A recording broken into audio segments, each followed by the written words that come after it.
우리 오늘 보신 말씀은 에베소서 1장 13절 말씀입니다.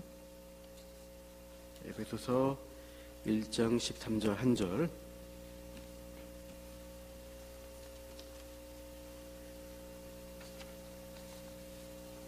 같이 한 목소리로 한 절 읽겠습니다.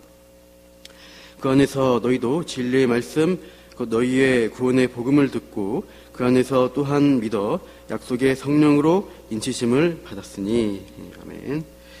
우리가 오늘 십자가에서 짐을 벗고 고난의 길을 가다, 십자가에서 짐을 벗고 고난의 길을 가다, 긴 제목으로 수요 말씀 나누겠습니다. 크리스천, 철록점 보고 있습니다. 크리스천은 처음에 전도자가 알려준 대로 좁은 문으로 가라는 말씀을 듣고 좁은 문으로 들어와서 문지기인 선의를 만나게 됩니다. 이 선의는 구원의 장소에 이를 동안 참고 그대로 가면은 그곳에서 저절로 죄짐이 벗어질 것을 알려줍니다. 그 다음 이제 해석자의 집에서 크리스천은 7가지 장면을 보면서 교훈을 받고요. 계속 좁은 길을 가는데 드디어 십자가가 있는 언덕에 오르게 됩니다. 오늘 프린트물 요약한 박스가 있는데요. 그 부분을 같이 한번 읽어볼게요. 프린트물 보시면 됩니다. 같이 한번 읽읍시다. 그래서 저는 십자가가 있는 언덕에서 드디어 무거운 짐을 벗게 됩니다. 이어 새 천사를 통해 죄사함의 선포를 받고 누더기 옷을 벗고 새 옷으로 갈아입게 되고 이마에 표를 받고 두루마리 한 개를 받습니다. 기쁨의 찬양을 부르며 언덕 아래로 내려가는데 거기에서 쇠고랑을 차고 있던 천박 나한테 거만을 발견합니다. 그래서 저는 그들에게 도움을 주려고 소리치며 깨우지만 무뚝뚝하게 반응과 거절을 받게 됩니다. 이어 좁은 길을 담을 넘어 들어오는 두 사람, 허리와 위선을 만나게 됩니다. 이들은 쉬운 길을 택해서 담을 넘어왔고 오랫동안 내려온 관습이기에 합법으로 인정받을 수 있다 하고 주장합니다. 잠시 함께 좁은 길을 가는 것 같았지만 공호산의 당도에서는 가는 길이 갈리게 됩니다. 크리스천은 반드시 난 고난의 길로 올라가지만 허리와 위선은 각각 좌우 평탄한 길로 갑니다. 그 두 길은 위험과 멸망이라는 이름의 길이었고 허리와 위선은 가시덤불 수석으로 오든 골짜기로 가득한 벌판을 헤매다 다시는 일어나지 못하게 되고 말았습니다. 한편 크리스천은 가파른 고든 길로 힘들게 올라가다가 잠시 쉴 수 있는 정자에 도착합니다. 그러나 거기서 깊은 잠에 빠져버렸다가 깨어 급히 출발하는데 두루마리를 잃어버린 채 올라갑니다. 산꼭대기에서 마주 달려오는 겁쟁이와 불신을 만나 갈수록 더 위험하다는 경고를 받고 크리스천은 위안을 얻으려고 두루마리를 찾지만 잃어버린 것을 알고 당황합니다. 그래서 다시 산 중턱에 있는 정자까지 내려가서 회개하며 두루마리를 찾을 수 있게 됩니다. 이제 크리스천은 다시 출발하여 힘든 밤길을 걸어 아름다움의 궁전이 보이는 곳까지 도달하게 됩니다. 6장과 7장 설록전 책의 긴 내용입니다. 중간에 끊을 수가 없어서 제가 그냥 다 다루기로 했는데 오늘 볼 크리스천의 여정을 요약적으로 이렇게 정리했습니다. 먼저 우리가 첫 번째로 크리스천이 죄짐을 벗게 되는 그 장면을 살펴보시죠. 크리스천이 언제 이 무거운 죄짐을 벗게 되느냐? 바로 십자가가 있는 그 언덕에 도달할 때입니다. 근데 우리가 의문을 가져하는 것은 이때가 되어서야 비로소 이제 크리스천이 구원을 받았는가 하는 질문이에요. 크리스천은 언제 과연 구원을 받았을까요? 십자가에서 죄짐을 벗기 전까지는 구원받은 게 아닌가, 이런 점도 생각을 하게 됩니다. 먼저 우리가 이 구원에 대한 개념, 구원의 서정, 이제 구원의 논리적 과정이라고 하는데요. 앞에 나오는 것처럼 개혁주 신학에서 구원의 서정을 이렇게 논리적 순서로 잡습니다. 시간적 순서가 아니라 논리적 순서라는 걸 기억하세요. 소명, 부르심이라는 거죠. 말씀의 부르심, 복음의 말씀이고, 중생, 이게 거듭남입니다. 그 다음에 회심이 있고, 회심은 회개와 믿음을 갖는 것을 회심이라고 합니다. 그래서 이제 칭의를 받고 성화의 삶을 살아가다가 성도와 견인, 인내하면서 마지막에 죽으면 영화의 단계로 들어가게 되는 것이 구원의 서정이라고 합니다. 이 시간에 이것들 다 설명할 수가 없습니다. 우리는 빨간색으로 된 중생과 회심만 잠깐 살펴보려고 합니다. 한자로 된 중생이라는 말은 거듭남이라는 우리말입니다. 거듭나다, 다시 태어나다, 영적으로 다시 태어난다는 의미입니다. 그러니까 죽어 있어서 생명이 없던 사람에게 영적인 새 생명의 씨가 심령에 심겨진 거예요. 즉 성령님이 우리 심령에 역사하시는 겁니다.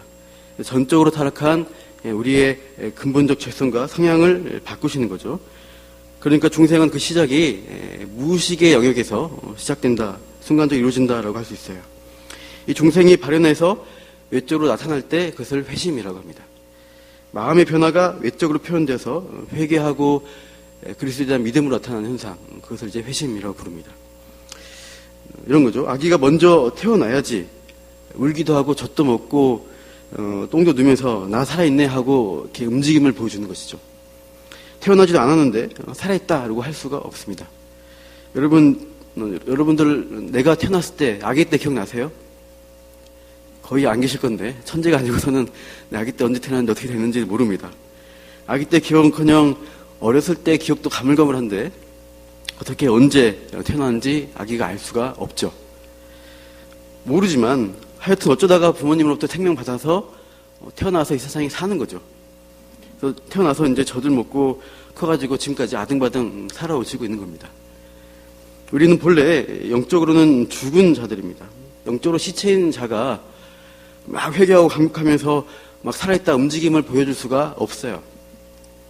먼저 중생, 생명을 받아서 다시 태어나야지, 그런 다음에 회개하고 믿음의 고백을 하면서 자신의 신앙생활을, 내가 살아있다는 신앙생활을 나타내는 것입니다. 언제 중생 건넌지를 정확히는 알지 못하지만 어떻게든 영적 신생아로 태어난 거예요. 태어나서 보다 보니까 생명의 움직임을 하는 게 회심이라 이거죠. 크리스천이 좁은 문으로 들어왔을 때가 중생입니다. 이 구원의 과정에서. 그러니까 무의식의 영역, 여러분 그 프린트물에 좁은 문으로 들어옴 이 부분이 중생이겠죠. 근데 그 상태는 무의식의 영역입니다. 그래서 이 상태에서 성령의 역사로 나도 모르게 새 생명이 먼저 심겨진 거예요. 좁은 문으로 들어올 때 보면은 문지기 이름이 선의라고 했습니다. 굿윌, 선의인데 이 선의가 누구인가를 보시면 나중에 이제 이 일부 크리스천 말고 2부에는 크리스천의 아내인 크리스티아나와 그 자녀들 또 자비라는 함께한 자매가 있습니다. 이들이 구원받는 과정이 나오는데 거기서 이 크리스티아나 자녀들이 십자가 언덕에 도착할 때 안내자인 담대가 설명하는 부분이 있어요. 거기에 선의의 정체를 밝히고 있는데 철록제 315쪽 맨아래에 나와 있습니다. 크리스티아나, 당신이나 자비심, 이 소년들은 다른 분에 의해 구원을 얻게 되었습니다. 그러니까 자기의 공로가 아니라 타력, 외부로부터의 공로로 구원받는다는 말 뜻입니다. 그러니까 담대는 이렇게 얘기합니다. 그가, 구원을 주시는 그가 바로 좁은 문에서 당신들을 영접하신 그분이십니다. 그 좁은 문에서 영접한 그 선의가 사실은 그리스도였다라는 것을 담대의 말을 통해 밝히고 있어요. 크리스천이 좁은 문으로 들어올 때 이미 그리스도 안으로, 생명 안으로 들어온 것입니다. 거듭남의 역사가 일어났지만은 아직 무의식 상태이기 때문에 구원받은 것을 체감하지는 못한 것 뿐입니다. 그러다가 이제 골고다 언덕, 십자가 앞에 왔을 때 죄짐이 벗겨지는 것을 의식의 수준으로 체험하면서 감격하게 된 것이죠. 그래서 이 십자가에서 죄짐 벗은 이 부분 가로 안에 회심이라 쓰시면 되겠죠. 회심.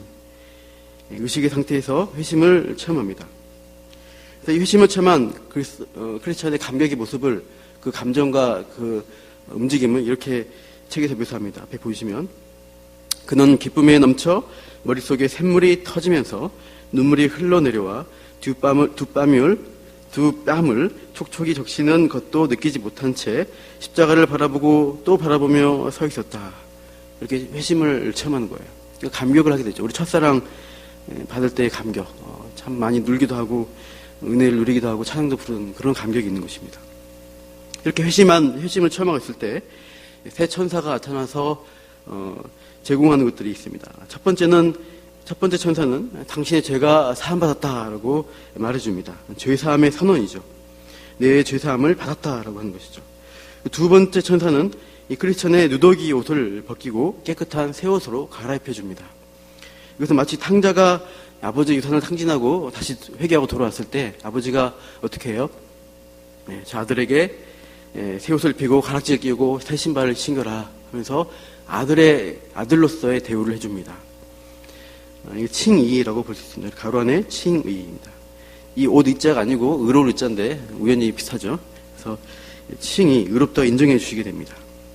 세 번째 천사는요, 보증과 확신으로서 그 이마에 표를 주고 두루마리 한 개를 주면서 천국문에 이뤘을 때 증명서로 제출하라고 합니다. 그러니까 확신의 말씀, 본의 확신의 말씀을 주시는 겁니다. 약속의 말씀 가지고 천성문까지 가라는 거죠. 우리 에베소서 아까 본문 1장 13절 말씀 다시 한번 읽어보겠습니다. 그 안에서 너희도 진리의 말씀 곧 너희의 구원의 복음을 듣고 그 안에서 또한 믿어 약속의 성령으로 인치심을 받았으니, 우리 성도가 어떻게 구원을 받는가? 구원의 복음을 듣는데 중생의 역사가 먼저 있어야 하는 거예요. 복음이 선포된 가운데 중생의 역사가 있어서 생명이 신겨집니다.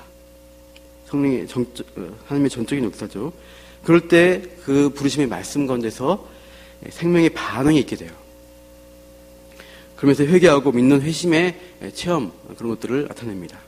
이 회심을 통해서 죄 용서 받은 것을 깨닫게 되고 의롭다 칭해 주시는 그 칭이 받은 자로 약속의 말씀 가운데 인정받습니다.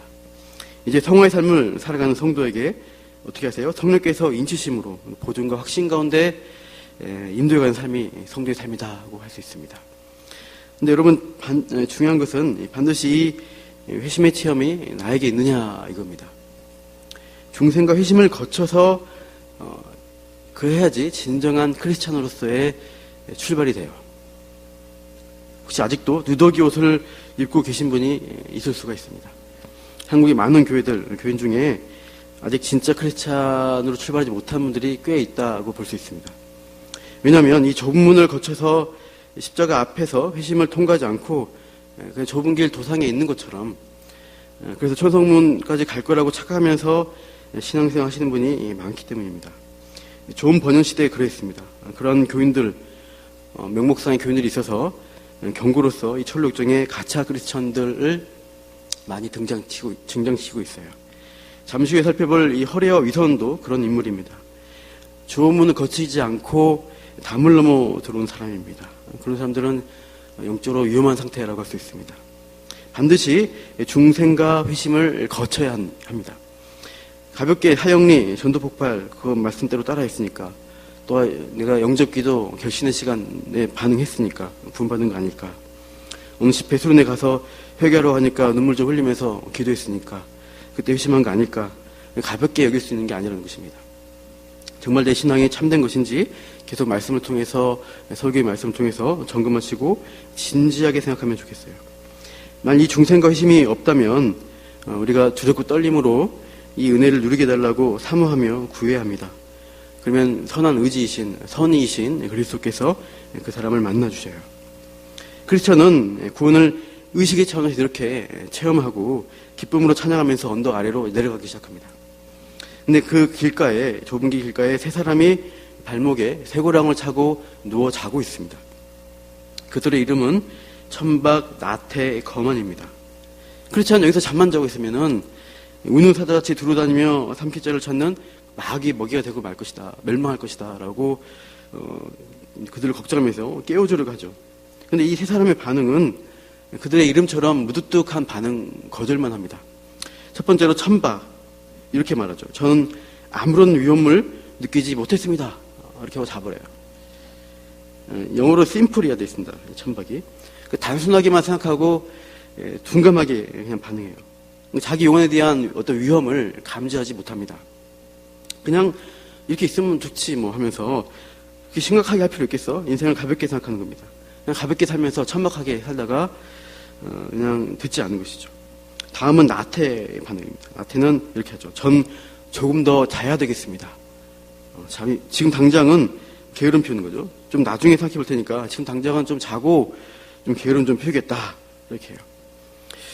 이 게으름이라는 것이 성격적으로 좀 느긋하거나 습관이 좀 그런 거라고 그냥 그런 거지만 하면서 가볍게 생각할 문제가 아닙니다. 성경은 이 게으름을 악하다라고 책망하고 있어요. 한 달란트 받은 종이 땅에 한 달란트 파묻어 놓고 놀고 있다가 나중에 주인이 와서 어떻게 해요? 악하고 게으른 종아라는 책망을 하게 됩니다. 영적으로 볼 때 게으른 것은 악한 것입니다. 생활적으로 게으른 것도 좀 이제 문제가 되지만 여기서 초점은 영적으로 깨우지 못하는 것을 게으르다는 것입니다. 영적 각성의 부르심에 대해서 말씀드리면서 나중에 잘 믿지 나중에 해보지 이런 식으로 자꾸 미뤄요. 그러면서 열심히 세상 일, 자기가 좋아하는 쾌락에는 몰두하는 것이죠. 열심을 내죠, 그쪽으로는. 이 사람들은 영적 나태에 빠졌다고 할 수 있어요. 그러니까 세상 일에 제 아무리 열심히 부지런히 해도 하나님의 부르심에 반응해서 깰 줄 모르면 악하고 게으른 종이라는 책망을 들을 수밖에 없어요. 영적 나태에서 깨어나야 합니다. 세 번째로 거만은 이렇게 대답해요. 사람들은 다 제각각 삽니다. 남의 일에 참견하지 말고 자기 일이나 잘 알아서 하십시오. 갈 길 가라고 그냥 이렇게 면박을 줍니다. 거만은 이름 그대로 내 생각이 옳으니까 맞으니까 내 일에 참견하지 말라는 것이죠. 내 신념, 내 경험, 내 고집 그것들 붙들면서 자신을 방어합니다. 그리스도의 말씀이 들어와도 다 튕겨버려요. 마음이 교만해지고 거만 오만으로 무장하니까 말씀이 들어갈 틈이 없습니다. 혹시 자기 신념이 너무나 강하다, 내가 너무나 옳게 살고 있다는 확신이 든다, 그런 사람은 거만이라는 인물과 비슷한 방어기질을 쓰면서 말씀이 들어올 틈을 막고 있지 않은가 돌아봐야 합니다. 내가 옳아, 난 잘하고 있어, 그래서 미안하다, 잘못했다 소리 잘 안 하시는 분들 남의 말을 듣지 않습니다. 성경 말씀도 잘 안 들을 수 있어요. 하나님 말씀의 책망에 들을 때 마음을 열고 내가 그런 연약한 자다, 내가 죄인이다 하는 것을 받아들이고 회개의 자리로 가는 게 은혜 받은 자입니다. 그러니까 이들은 교회 밖에 있는 세상 사람들을 가리키고 있지 않아요. 책에 보시면 이들이 자고 있는 곳이 좁은 길에서 가까운 곳에 있어요. 그러니까 몸은 교회 안에 있으면서도 영적으로 자고 있는 사람들 향해서 이 존 번연은 경고의 메시지를 주고 있는 것입니다. 천박 나태 거만에 대해 이들은 영적인 어리석음에 빠진 자라고 통합적으로 볼 수 있습니다. 잠언 1장 7절 한번 같이 읽겠습니다. 여호와를 경외하는 것이 지식의 근본이거늘 미련한 자는 지혜와 훈계를 멸시하느니라. 미련한 자가 나와요. 미련한 자가 나오는데 지혜와 훈계를 멸시하면서 안 들어요. 거만처럼. 7장 22절 시작. 미련한 자를 곡물과 함께 절구에 넣고 공의로 찌을지라도 미련은 벗겨지지 아니하느니라. 그러니까 이렇게 영적으로 미련해지는 자, 둔감해진 자, 나태하고 천박해진 자는 절구통에 여러분 곡식을 넣고 찌면은 껍질이 벗겨지는 게 정상이죠. 꽉 찍으면 벗겨집니다. 근데 미련한 자, 미련은 그렇게 해도 안 벗겨진다라는 것을 비유적으로 말씀하고 있어요. 이것은 무슨 말씀입니까? 이 천박과 나태와 이 거만의 문제, 이것은 하나님만이 하실 수 있는 것이라는 거예요. 사람이 노력해가지고 깨어나거나 자기의 발에 쇠고랑이 차 있구나, 내가 지금 큰일 났구나 하는 것을 깨닫지 못한다는 거예요. 전적으로 하나님이 일하셔야 그들이 그 나태와 천박과 거만에서 벗어날 수 있음을 말씀하고 있습니다. 그러니까 이들의 문제는, 이 미련한 자의 문제는 참된 근심과 염려를 갖지 못하는 것입니다. 우리 고린도후서 7장 10절 한번 읽어볼게요. 하나님의 뜻대로 하는 근심은 후회할 것이 없는 구원에 이르게 하는 회개를 이루는 것이요, 세상 근심은 사망을 이루는 것이니라. 구원에 이르는 회개를 위한 근심이 필요한 것입니다. 11절 같이요. 보라, 하나님의 뜻대로 하게 된 이 근심이 너희로 얼마나 간절하게 하며 얼마나 변정하게 하며 얼마나 분하게 하며 두렵게 하며 얼마나 사모하게 하며 얼마나 열심히 있게 하며 얼마나 벌하게 하였는가.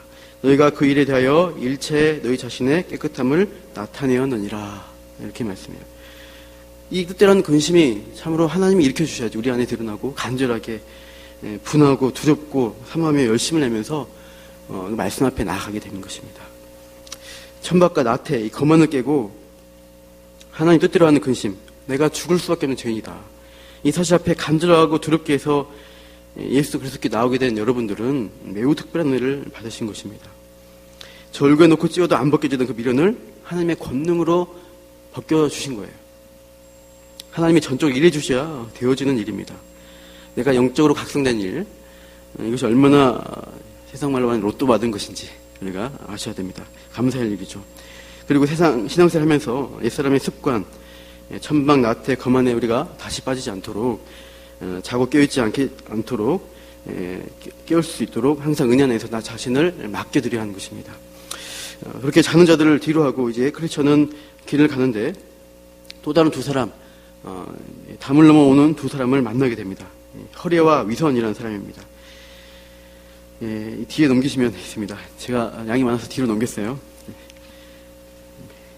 시간은 똑같이 끝나니까 화내지 마십시오. 이 두 사람, 허리와 위선이라는 사람을 만나게 되는데, 헛된 영광이라는 도시 출신입니다. 이들도 시온산으로 가려고 한다는 크리스천과 공통된 목적으로 자신을 소개하고 있습니다. 그러나 크리스천은 이들이 목격했죠. 문으로 들어오지 않고 담을 넘어 들어온 것을 문제를 삼습니다. 요한복음 10장 1절 말씀 읽겠습니다. 시작.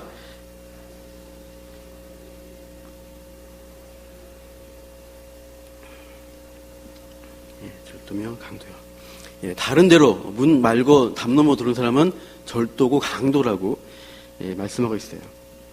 크리스천이 너희들은 불법을 향한 거다라고 이제 그들에게 말합니다.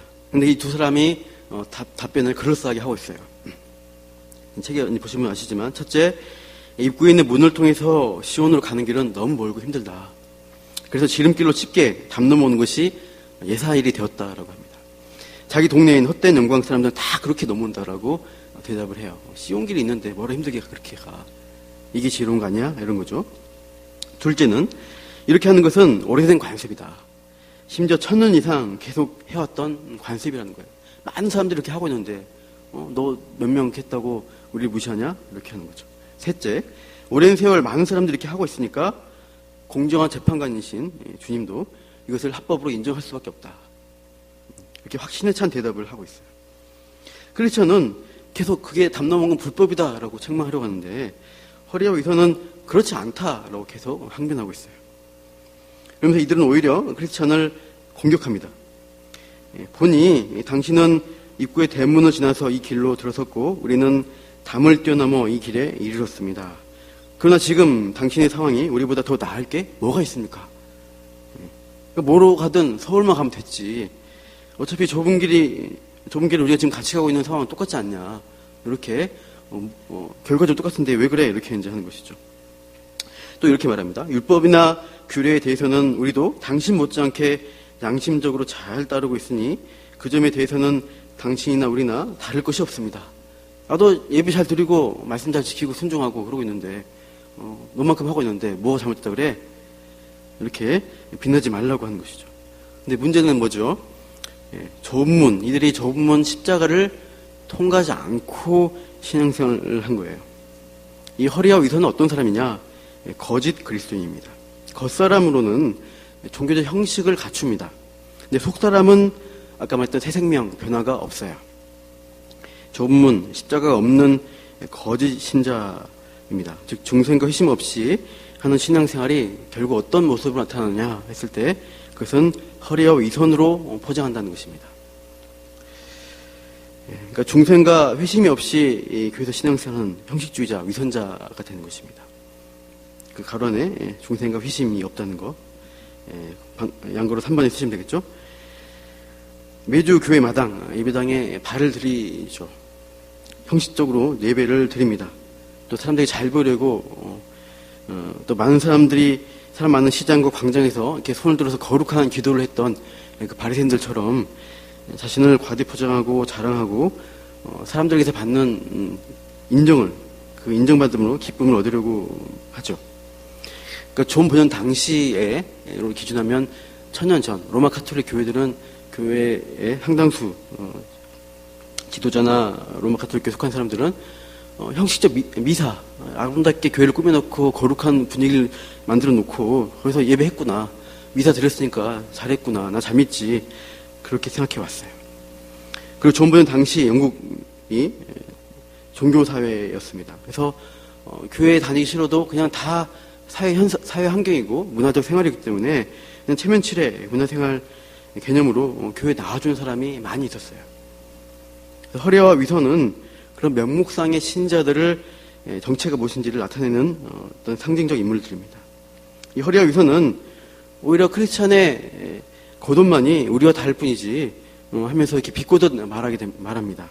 이렇게 하죠. 아마도 그 옷은 당신의 이웃들이 벌거벗고 다니는 당신의 부끄러움을 가려주기 위해 당신에게 준 옷 같습니다. 이렇게 그 옷을 평가해요. 폄하하죠. 그리스도의 공로로 하나님이 인정해 주신 칭의를 하찮게 여깁니다. 인간의 노력으로, 내 노력으로 형식적 삶으로 의롭게 될 수 있는 것처럼 형식과 위선을 가지고 있는데, 네가 공짜로 얻어 입은 것 같은 그 칭의가 뭐가 그렇게 대단하냐, 이렇게 비꼬는 거죠. 사실 이 중생과 회심 이후 성화의 삶을 살아가는 참 성도가 세상 사람과 또 형식에 빠진 종교인과 비교할 때 별반 크게 다르지 않아 보여요. 도덕적으로 탁월하거나 엄청난 감동을 주거나 막 그런 사람들이 이렇게 가끔 언론에 보도되는 사람 말고는 크게 없습니다. 우리 다 그런 사람 어디 중에 잘 안 계시죠? 그냥 교회 다니는구나 이렇게 보여요. 그러나 이 성도의 삶이 비슷해 보일지라도요, 좁은 길 가는 것과 똑같이 불교를 믿거나 교회에서 똑같이 살거나 비슷해 보이는데, 참 성도는요 천성문에 도달할 때 다릅니다. 형식적 종교인들, 그들은 그 정체가 그때 드러나서 천성문 앞에서 쫓겨나게 돼요. 칭의받은 성도는요 그리스도의 의로서 그 의를 옷 입었기 때문에 그 문을 통과할 자격이 있어요. 영광스러운 하나님 자녀로 받아들여집니다. 세 번째 천사가 크리스천에게 주었던 두루마리, 그 약속의 말씀으로 신앙생활하는 동안에 큰 확신과 위로가 되면서 천국문에서는 출입 증명서로 역할을 하게 된다는 것이죠. 구원의 확신은 내가 믿었으니까 내 확신으로서 나오는 것이 아닙니다. 하나님의 약속의 말씀에서 나오게 됩니다. 그 말씀에 근거해서 내가 믿는 믿음이 천성문에서 인정을 받게 돼요. 그러니까 이 허례와 위선처럼 신앙생활을 하게 되면은 결과적으로 매우 위험한 것이죠. 특히 공고산, 이 고난의 길을 갈 때, 신앙생활 때 고난을 겪게 될 때 참 성도는 이 말씀을 따라서 반듯한 이 고난의 길을 향해 걸어갑니다. 하나님 말씀이 그쪽으로 가야 된다고 인도하기 때문에 어려우나 힘드나 그 길을 가는 것이죠. 그런데 허리와 위선으로 신앙생활하는 사람들은 어느 길로 가는지 보십시오. 이 공고산을 똑바른 고난의 길 양옆으로 난 평탄해 보이는 길로 이렇게 돌아갑니다. 믿음의 고난을 감수하면서까지 이 좁은 길 고난받으면서 가고 싶지 않은 거예요. 그저 형식적으로만 보이는 신앙생활이니까 적당히 평탄한 길로 회피합니다. 피해버려요. 믿음의 도전이 있을 때, 시험이 있을 때 싸우지 않아요. 그냥 어떻게 넘어가지 이렇게 하고 계속 묻어둡니다. 이 두 길의 이름이 뭐냐? 위험과 멸망입니다. 이름이. 이 위험의 길로 간 사람은 결국 무성한 가시덤불 속 풀로 들어가 버리고, 멸망의 길로 간 사람은 어두운 골짜기를 헤매다가 넘어져가지고 다시는 일어나지 못하게 되었다고 이 철록정에서 설명해요. 그러니까 그릇된 길로 출발했기 때문에 그들의 끝도 그릇되게 위험과 멸망으로 끝이 납니다. 우리가 신앙생활의 첫 단추, 출발을 분명히 해야 합니다. 말씀대로 성경이 주신 구원의 분명한 길로 우리가 가야 하는 것이죠. 우리가 이 고난의 어떤 문제에 있어서 참 신앙의 싸움을 잘 하셨으면 좋겠어요. 그때 내 신앙이 참된 건지 아닌지를 증명하게 돼요. 아브라함에게도 하나님이 참 많이 그 시험을 주시잖아요. 그때 아브라함의 믿음이 진짜인 것이 나타나게 됩니다. 내가 참 성도일 때 이 고난에 어떻게 반응하는 걸 잘 보시면 알 수가 있어요. 내가 미워하는 사람이 있을 때 어떻게 대하는지를, 결국 어떻게 대하는지를 보면 알 수가 있어요. 끝까지 회피해버리고 이러면은 좀 이렇게 자신에 대해서 많이 점검을 해보셔야 됩니다. 그런데 크리스천에게도 역시나 문제가 발생하게 됩니다. 고난의 길 가다 보면은 또 시험에 드는 것인데, 너무 힘들게 이 공고산을 네 발로 기어가듯이 올라가게 되는데요. 제가 북한산 한번 등정 처음 해봤는데 칼날바위라는 능선이 있어요. 처음에 모르는 형 따라왔다가 그 칼날바위로 가신 거예요. 그래서 발밑에 안개가 껴서 하나도 안 보이는데 낭떠러지인데 거기를 기어서 가게 됐어요. 네 발로. 그런 생각이 드는데, 이 크리스천도 공고산을 네 발로 거의 기간 수준으로 그림 보면 나옵니다. 너무 힘들게 올라가다 보니까 중턱에서 잠깐 쉴 수 있는 정자가 나왔어요. 잠깐 쉬었다가 길을 떠나야 되는데 거기서 그냥 깊은 잠에 빠져버립니다. 그래서 두루마리를 떨어뜨리고 자다가 밤이 되는 시간에 그래서 놀라서 일어나가지고 급히 이제 산에 올라가죠. 마주오는 두 인물을 꼭대기에서 만나는데 이 겁쟁이와 불신이 반대로 돌아오는 거예요. 그러면서 뭐라고 하냐면, 이 길을 나아갈수록 더 위험하니 되돌아가라고 하는 것이죠. 가다 보면 사자 두 마리가 길 가운데 버티고 있다. 도저히 갈 수가 없다. 위험하다. 이렇게 알려주고 두려움을 불러일으키며 가버립니다. 우리가 신앙생활하다가 겁과 불신이 일어나면 어떻게 해요? 이 길을 갈 수 없겠다. 두렵다. 돌아와야겠다라는 생각이 듭니다. 출애굽 이스라엘 백성들이 광야 길이 조금 힘들면 어떻게 했어요? 나 지금 애굽으로 돌아갈래. 거긴 편했는데. 똑같은 반응이죠. 그런 불신감이 들 때 우리는 어떻게 해야 되느냐? 약속의 말씀으로 내 감정과 상황에서 오는 그 불신과 두려움들을, 근심을 떨쳐버려야 합니다.